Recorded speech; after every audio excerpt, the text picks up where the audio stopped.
नमस्कार. मी संतोष दोंडे जाधव, ब्राह्मणवाडी, तालुका दापोली, जिल्हा रत्नागिरी. माझा 15 ते 20 दिवस खूपच त्रास पायाचा होत होता. मी MRI केला उपचार करून, परंतु माझी नस दबल्यामुळे मला त्याचा 4-5 ठिकाणी प्रयत्न केले, परंतु काहीच उपयोग झाला नाही. ऑपरेशन करण्यासाठी मला 10,000 खर्च सांगितलं होतं, तेही मला करता शक्य नव्हतं.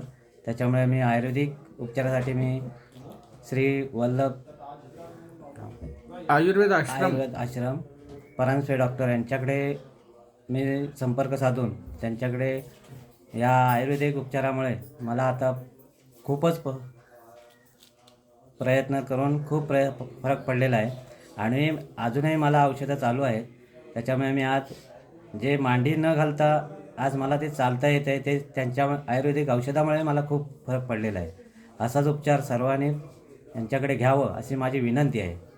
सगळ्यात जास्तीत जास्त आयुर्वेदिक औषधामुळे या प्रकृतीला चांगल्या प्रकारे साथ देईल अशी मी विनंती करतो सगळ्यांना आणि सर्वांनी त्यांच्याकडे संपर्क साधावा.